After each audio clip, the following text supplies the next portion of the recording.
Hello, everyone, and welcome back to the Bridgehead. We have a few important stories to cover for you today, and the first one is a pretty major cultural story that's gone largely unnoticed, I think, by social conservatives. Now, many of you will probably have no idea who Kelly Bishop is. I didn't have any idea who she was either until this story cropped up on my feed. But it's an important story because it's part of a larger trend. So Kelly Bishop is best known for her role as the matriarch Emily Gilmore on the 7-season TV drama Gilmore Girls, which I've never seen an episode of, but it was apparently very famous. She also had a couple of other significant movie roles, and she just released a memoir that I will not be reading called The Third Gilmore Girl. But one of the big revelations in this memoir that's being covered now by the tabloid press is the fact that she decides to describe why she had an abortion in her 30s. And she did this deliberately to mainstream abortion in the post-Roe era. And here's what she wrote about having that abortion. It was such a relief just knowing the option was there. Of course, it never occurred to me I would accidentally get pregnant. I'm not sure why it never occurred to her. If she was doing the baby-making act, babies do sometimes result. That never even crossed my mind. But the fact that that was available and legal, it was just a relief. Now, abortion activism has been part of Bishop's life for some time. She's been attending abortion rallies as early as 2004, when she participated in a major abortion rally with a couple of producers from the show Gilmore Girls. But Kelly Bishop isn't the only celebrity to talk about her abortion. And what's interesting about this is that abortion has always been a big part of Hollywood, but it's only been discussed openly in the last couple of years. That is, only recently have actresses been willing to come forward and actually say that they had abortions and be celebrated for it.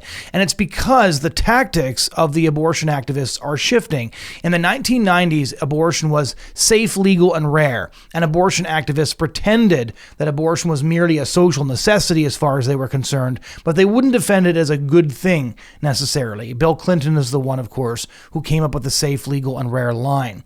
But now that the tactics of abortion activists have changed, the tactics of Hollywood and celebrities are changing as well. Just in the last couple of years, since the fall of Roe v. Wade, we've had a nonstop conveyor belt of these abortion memoirs coming out from celebrities. And so, for example, in 2023, Paris Hilton came out with a memoir called Paris. I also didn't read that, but the major story that came out was that she, again, had an abortion when she was young. In November 2003, after she had finished filming the first season of an unwatchable reality show called The Simple Life. She said she was living her best life. She found out that she was pregnant, and she realized that because she wasn't ready to have a child, it was important that she had an abortion. Also published that year, actress Kerry Washington published an autobiography called Thicker Than Water, a memoir.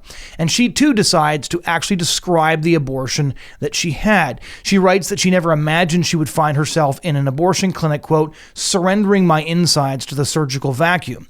Of course, it wasn't her insides that were being surrendered to the surgical vacuum. It was a baby being suctioned into bloody slurry. But even when celebrities are being honest about the fact that they've had abortions, they aren't honest about what abortion is all about. Incidentally, Kerry Washington was famous actually for having an abortion on a TV show called Scandal while the song Silent Night played in the background, which many people found not only disturbing but blasphemous. Then we have comedian Leslie Jones of Saturday Night Live. She's an exquisitely unfunny person, but allegedly a comedian. She published a memoir called Leslie Effing Jones, a memoir in September of 2023. Gives you an idea of what kind of person she is. She goes to a lot of these abortion rallies. She's very proudly childless. She wears this t-shirt that has an arrow on it that says mine to kind of really assert her personal autonomy. She had 3 abortions between the ages of 18 and 27. And finally, and this is probably the most famous of all the celebrity memoirs that have come out in the last 2 or 3 years, is the memoir that Britney Spears wrote called The Woman in Me. And she described a brutal abortion she underwent at the behest of her then boyfriend, Justin Timberlake, who was a pop star with the boy band NSYNC and has since become both a singer and a Hollywood actor. She says that she wanted to keep the baby, but Timberlake desperately didn't want to be a father, and as the result, pressured her into having an abortion that she didn't want to have. And because they were afraid to go to the hospital, they stayed home and took abortion pills rather than go to the hospital for fear of getting busted by the tabloids. And there's an incredibly sad quote where she is essentially laying on the bathroom floor, sobbing and bleeding out their baby, while Justin Timberlake tries to sing to her to comfort her as their child dies. And unsurprisingly, Timberlake has been a vocal supporter of abortion rights. Now, what's the point of reviewing these sort of tabloidy stories about celebrities? It's because the reason these memoirs are coming out now, the reason celebrities are suddenly becoming forthcoming about their abortions, is because they're attempting to normalize it. As abortion activists have realized that on the brutal facts about abortion, they can't win. And so they have to do two things. First, they have to lie. And second, they have to present abortion in a series of stories that focus on women, and preferably well-known women. And so now we're seeing more and more people come out and so-called shout their abortion. That was a campaign that was started by abortion activists several years ago. There's a famous picture of Gloria Steinem, the aging feminist activist. She's now in her 80s, with a t-shirt that says, "I had an abortion," and she's kind of raising her hands in victory over her preborn child. She only was pregnant once. She had an abortion. She dedicated her memoir to the abortionist who killed her baby. But Shout Your Abortion never really took off at the time because people just didn't think abortion was anything to celebrate. People still had very ambiguous and ambivalent feelings about abortion. But in the abortion wars leading up to the Dobbs decision on June 24, 2022, abortion activists have come out hard. Abortion's a good thing. It's a necessary thing. The entire presidential campaign of Kamala Harris is being run on abortion. And now it's time for Hollywood to come out and actually back the abortion industry.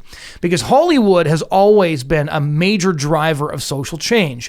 They worked to mainstream every aspect of LGBT ideology, all the way from children's entertainment to regular sitcoms. But they always kind of avoided talking about abortion. And the reason they avoided talking about abortion is because people's feelings about abortion were very ambiguous. Nobody wants an abortion at the end of the story. They want a happy ending, and abortions aren't a happy ending. And so instead, Jonah Goldberg actually once wrote this. He noted that unlike with every other social issue, in Hollywood, virtually every crisis pregnancy ends with a live child being born. Every pregnancy is treated as if an unborn baby is already present.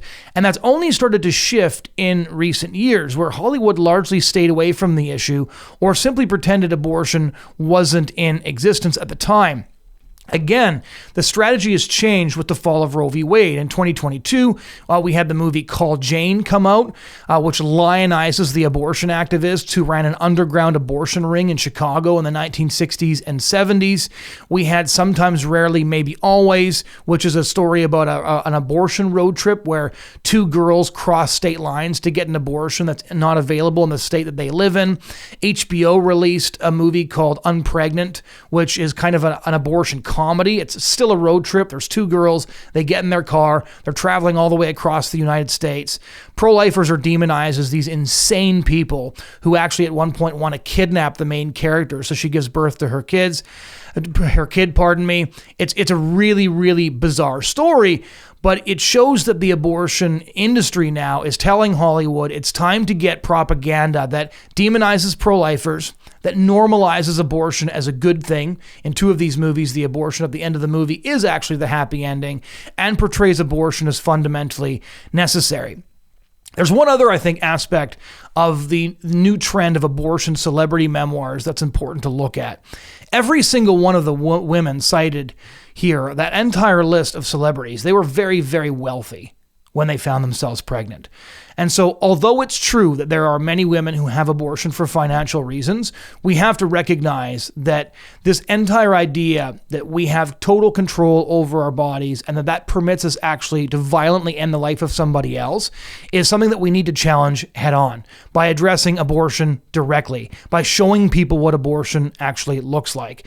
Because Paris Hilton was one of the richest heiresses in the world when she found herself pregnant at the age of 22. Britney Spears was was at the top of her game with regards to her career. Justin Timberlake was also fabulously rich.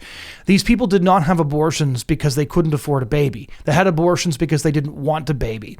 It's also evidence that we've really split sex and reproduction in ways that have kind of sunk deeply into our psyche. Almost every single one of these abortion memoirs, you have these people expressing surprise that they found themselves pregnant, as if they never expected the baby-making act to result in a baby, that they were just having recreational sex. Even though we don't have recreational organs, we have reproductive organs. Even the way they describe discovering that they're pregnant and deciding to have an abortion is a real glimpse into the contraceptive mentality and the way in which we've separated sex from its purpose so thoroughly throughout the sexual revolution that we simply are actually caught off guard when it works the way it's supposed to, when it actually results in a baby. Now, we've known for years that Hollywood is an incredibly decadent and promiscuous place.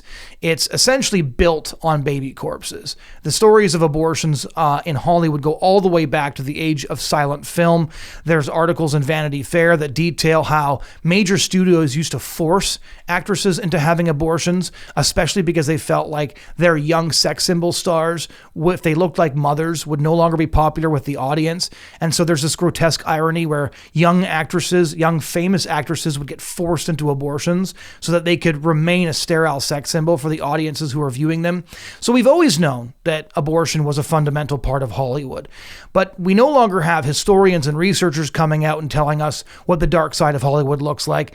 Now, the celebrities themselves, 4 or 5 of them just in the last 2 years, are coming out and writing about their abortions, and they're doing it in the post-Roe era because they're sending a message to America and to the world, which is abortion is normal. I needed one. My baby had to die so that I could live as I wished. Or in the case of Britney Spears and Justin Timberlake, a baby had to die so Justin Timberlake, who is now an abortion activist, can live as he wished. This is actually quite explicit. If you don't believe this, take a look at this clip of Michelle Williams actually attributing the success of her career and her Golden Globe to the abortion she was able to have when she was younger. I've tried my very best to live a life of my own making, and not just a series of events that happened to me, but one that I could stand back and look at and recognize my handwriting all over, sometimes messy and scrawling, sometimes careful and precise, but one that I had carved with my own hand, and I wouldn't have been able to do this without employing a woman's right to choose.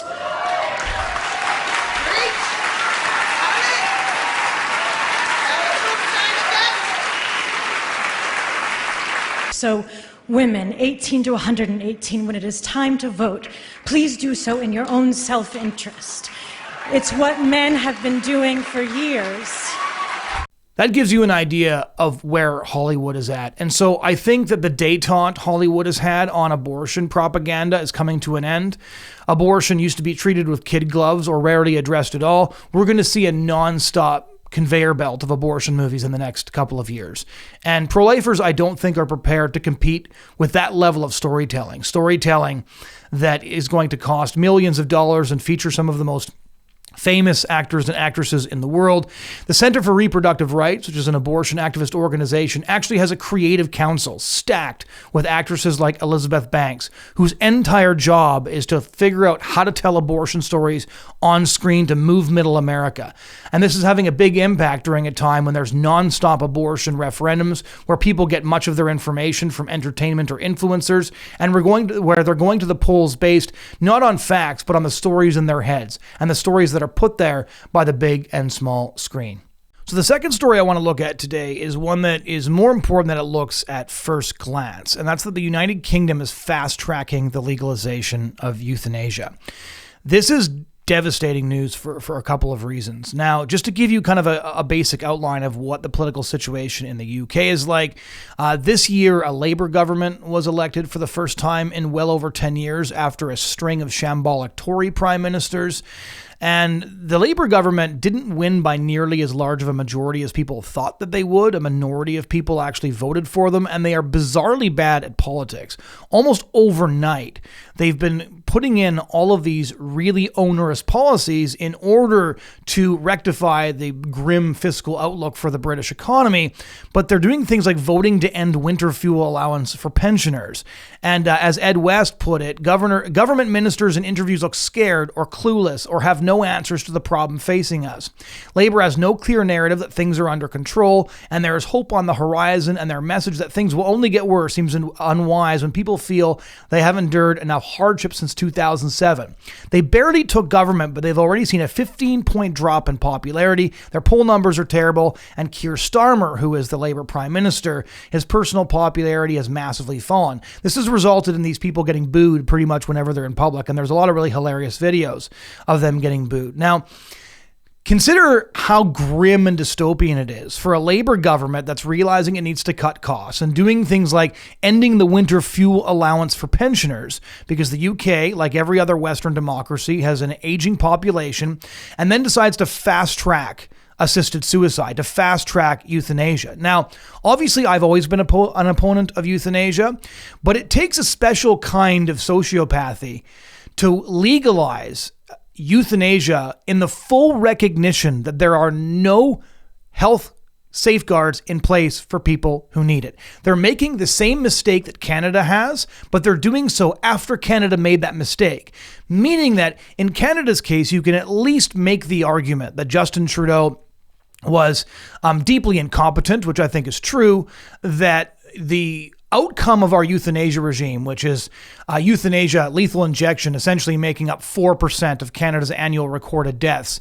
People getting euthanized because of disability, people getting euthanized because of poverty, people getting euthanized because they can't access the health care they need, people getting euthanized because they can't access disability care, people getting euthanized because they simply can't get the health care that they need and feel at the end of the day that euthanasia is the only option. People being actually advised by ethicists, by doctors, by nurses to consider euthanasia when they're at their most desperate and their most vulnerable.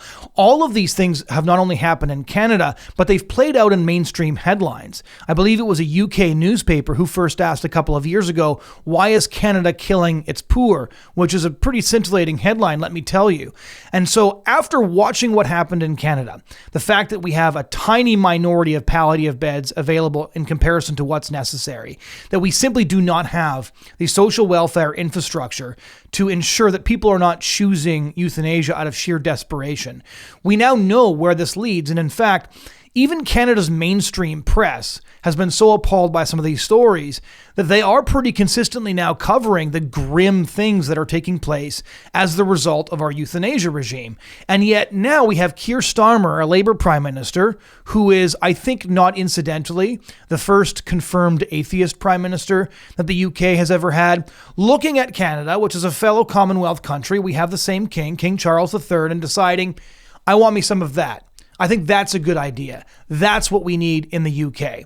Because essentially, when you can't afford to do the things that a government is obligated to do for its vulnerable populations, when it's time to make cuts because you don't have any money, then you can do what Justin Trudeau did, which is actually just cut vulnerable populations, and you'll cut costs by doing so.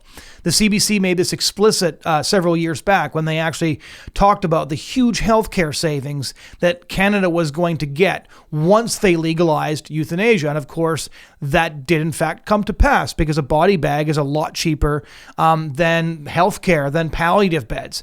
So let's take a look at the story in the UK because I think it's grim and it needs to be called out. In Canada, we saw that when euthanasia was legalized, 80% of the Canadian population supported it. But now you have almost 80% of Canadians opposing euthanasia for mental illness. We have the federal Conservatives who don't have a moral backbone on almost anything, taking a stand against euthanasia and putting forward legislation that would limit the euthanasia regime. So these things can actually be effectively fought. Now, MPs are likely going to be given a vote on legalizing assisted suicide, or assisted dying as they're calling it in the UK, as early as next year, which is incredibly fast. This means expediting any debate on this. And when this happens, it's very likely that Parliament, which is even more liberal now than it was under the Tories, will pass it. And that is despite Labour Health Secretary Wes Streeting actually admitting earlier in September that the horrific state of end-of-life care in Britain means the health service is not ready for the practice, which campaigners have said that for many, the so-called right to die would become the duty to die. Now, where have we seen this before? Again, this is something that happened in Canada over the last 5 to 6 years.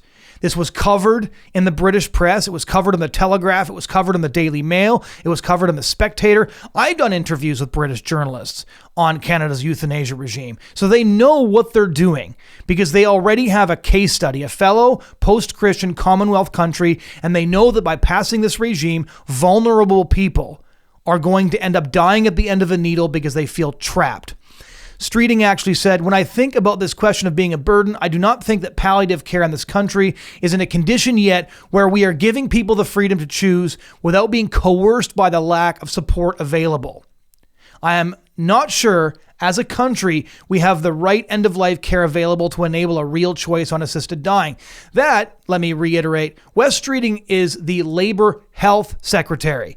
And yet Keir Starmer, the first atheist Prime Minister of the UK, is going to ramrod this through anyways, despite his health secretary saying that passing assisted suicide legislation right now would be the equivalent of coercing people who do not actually have a real choice. Choice would fundamentally be a farce in this instance.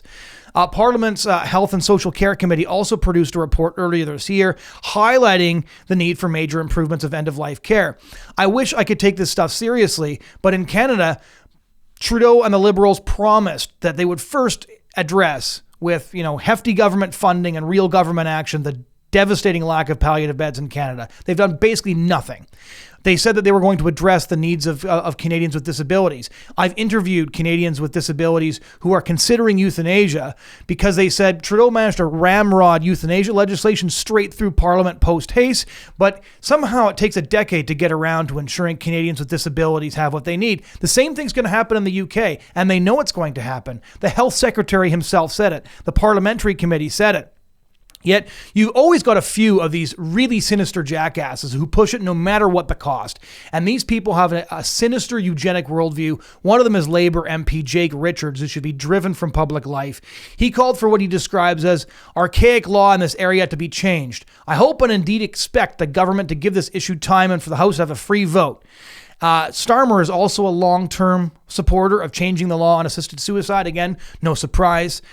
He doesn't believe in God, which means he doesn't believe in eternity or life after death, which means to say that when you die at the end of a needle, you're essentially like a household pet being put to sleep. I suppose if you hold his worldview, this actually makes sense. And that's one of the key questions at the heart of all of this, is that if you don't believe in anything outside of human beings, if you don't have any metaphysical framework for understanding the world, assisted suicide might actually make sense to you. So when the vote actually comes around, the Conservatives are probably going to be pretty useless on this. The current Tory leader and former Prime Minister Rishi Sunak, who is a guy who took over from one of the previous forgettable prime ministers, they went through a whole bunch in pretty short order there. It's like Boris Johnson and then a couple in between and then Rishi Sunak. He said in June that he was not against assisted suicide in principle, which kind of made me LOL because he doesn't really have any principles. So it was funny to hear him use the word. Now those battling to become the next Tory leader are posturing on the issue of assisted suicide, but it's pretty difficult to see the Tories doing anything. If over a decade in power has told us one thing, it's just that the Tories are Labour driving the speed limit-ish. They're not really much better. And in some ways actually worse because you expect more from them.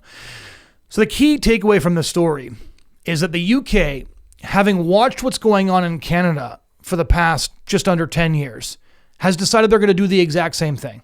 Despite the health secretary warning that right now the legalization of assisted suicide would not be providing an actual free choice, but pressuring people who have no other options to die at the end of a needle because there's no palliative beds, because there's no disability care. That is what their own government is saying while pushing forward with this legislation.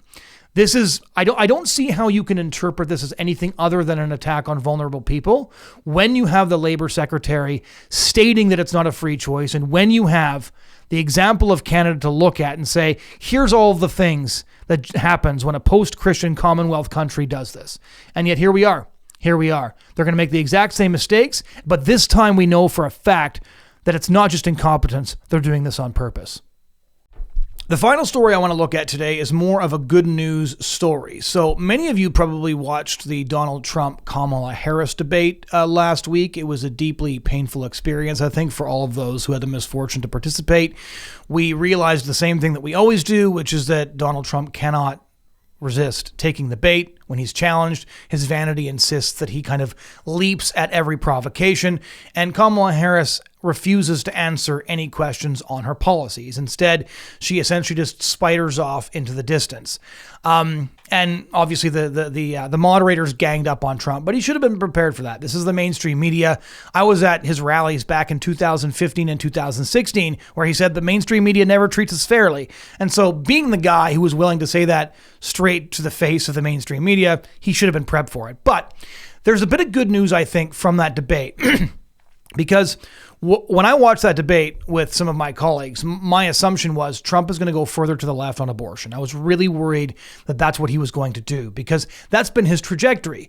And the first indication that we've had that pro-lifers have some influence over Trump still, as this election is incredibly close in a lot of key states, is that he first affirmed that he was going to be voting for Florida's Amendment 4, which would essentially overturn their 6-week abortion ban and would legalize abortion up until birth. And then the following day, he came out and did a couple of interviews affirming that he was actually going to be voting against Florida's Amendment 4, and really, he was really fixating on the fact that it was going to legalize abortion up until birth. And both the internal and external sources, as I said in the previous podcast, highlighted the fact that he backed down because he heard from pro-lifers. He heard them long, he heard them hard. He realized, I can only screw these people over so many times before they're simply going to stay home. And so that was evidence that Trump can be susceptible to pressure. And that's an important distinction between him and Kamala Harris. Kamala Harris is passionate about abortion. It's kind of creepy to watch her talk about it. She's really enthusiastic about it. She tells these sinister little stories about her grandmother going from village to village in India, preaching the gospel of abortion and explaining the truth about reproductive rights to people. Abortion is one of her animating issues, and it's one of the few issues that she feels comfortable talking about. You can tell that this is really her zone. This is really one of the things that she wants to be campaigning on. Whereas Trump isn't passionate about abortion. He's running away from the issue right now because he thinks it's a losing issue, because he doesn't know how to articulate the issue and to defend the pro-life position in a realpolitik way. And so I was really concerned heading into the debate that Kamala Harris was going to go hard after him, and that as a result, he was going to say, I'm pro-choice, my administration will be great for reproductive rights, which he said previously on his Truth Social account. And that's not actually what happened. And it was really encouraging, and I actually think that he probably acted the way that he did in the debate on abortion because, again, of pro-life pressure. Let me explain. So first, take a look at the clip, this exchange here between Trump and Kamala Harris on abortion. And then I want to point out a few significant things about what happened here. Well, the reason I'm doing that vote is because the plan is, as you know, the vote is, they have abortion in the 9th month. They even have, and you can look at the governor of West Virginia, the previous governor of West Virginia, not the current governor, who's doing an excellent job, but the governor before, he said the baby will be born and we will decide what to do with the baby. In other words, we'll execute the baby. And that's why I did that, because that predominates, because they're radical. The Democrats are radical in that. And her vice presidential pick, which I think was a horrible pick, by the way, for our country, because he is really out of it. But her vice presidential pick says abortion in the 9th month is absolutely fine. He also says execution after birth. It's execution, no longer abortion, because the baby is born, is okay. And that's not okay with me, hence the vote. But if I could just get a yes or no, because your running mate, J.D. Vance, has said that you would veto it if it did come to your desk. Well, I didn't discuss it with J.D. In all fairness, J.D., and I don't mind if he has a certain view, but I think he was speaking for me, but I really didn't. Look, we don't have to discuss it because she'd never be able to get it. And the other thing, you should ask, will she allow abortion in the 8th month, 9th month, 7th month? Come on. Okay, would you do that? Why don't you ask her that question? Why don't you answer the question? Would you because veto? Under Roe v. Answer Wade, the question, would you veto? you could do abortions in the 7th month, the 8th month, the 9th That's month, not true. and probably after birth. Just look at the governor, former governor of Virginia. The governor of Virginia said we put the baby aside and then we determine what we want to do with the baby. President Trump, thank you. So let me point out a few things about that exchange. The first thing is that not only did Donald Trump not go further left, not only did he not continue his pro-choice trajectory, but he actually kind of threw vice presidential candidate J.D. Vance under the bus by saying, I didn't talk to J.D. about vetoing a federal abortion ban, and so I'm not sure where he got that from. And then, when challenged several times, he refused to answer the question about whether or not he would actually veto a federal abortion ban. And the reason that's important is this is the best place for him to cave on that issue, right? Is that it would be very easy for him to say, of course I'd veto it and move on, just so he could get rid of the abortion question entirely and emphasize his federalist position, right? The position of the Trump campaign was initially, this is up to the states, full stop. And so he could say vetoing a national abortion ban is consistent with his federalist position. Although the concerns of pro-lifers, which I've detailed in a previous podcast, have been that he's been consistently negative about pro-life protections early in pregnancy. He's consistently referred to them as harsh and extreme. So he was only being federalist insofar as he was critiquing pro-life laws and supporting pro-choice laws. But he didn't continue that trajectory in this debate. And I found it very interesting that he refused to say that he was going to veto the abortion ban when challenged multiple times, and that he was willing to basically say, yeah, my vice president doesn't know what he's talking about. I don't know why he said I said that. I didn't say that, which was a very interesting moment. And it's got to be kind of awkward for J.D. Vance. J.D. Vance converted to Catholicism in 2019. He ran for Senate as a 100% pro-life candidate. He has said before that he frankly doesn't believe anybody who goes weak on the abortion issue can be trusted on any other issue. And yet he's been caving in order to keep up with his running mate's position, and to watch his running mate say, yeah, I think JD's going, too far on the abortion question. That probably was kind of a bitter pill for JD Vance to swallow. Anyways, a couple of other things to notice here is, so one of the reasons I think it's important is that Trump is very obviously getting pressure from pro-life leaders, and he's getting pressure from pro-life members of his inner circle. There's not very many of them anymore. There was a lot in his first administration. There's very few people who care about the abortion issue who are close to Trump at the moment. You can tell by their public statements. The advice that he's been getting is run from the issue.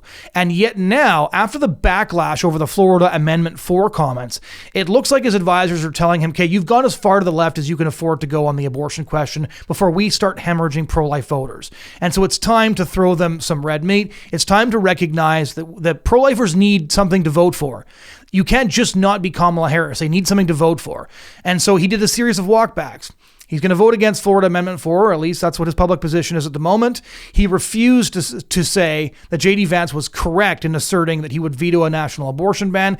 And he once again went hard after late-term abortion, as you saw in that clip. And what's interesting is he did the thing that I've wanted pro-life politicians to do for a long time, is make the opponent answer the question. Why are we on the defensive about abortion when abortion is a gruesome act of violence that ends the life of a human being in the womb? And we have an enormous amount of evidence on this. We do not have to be on the defensive on this issue. And you can tell how uncomfortable Kamala Harris got when he said, why don't you ask her if she supports abortion up to the 9th month? And she kind of swallows hard and is like, well, that's ridiculous, because Harris is bloodthirsty on this issue. She's like the Cruella de Vil of the abortion movement. She's never met an abortion she doesn't like. She voted against the Born Alive Infant Survivors Act when she was a senator. She picked Tim Walz, who de facto legalized infanticide in Minnesota, as her running mate. We'll drop a link to the evidence for those claims below.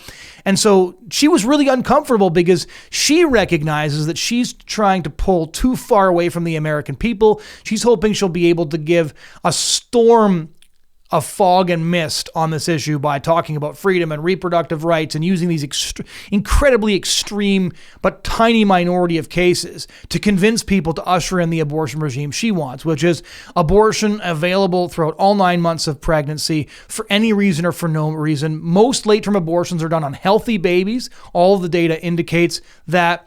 And finally, if the baby survives an abortion, the doctor should not be obligated to care for that baby.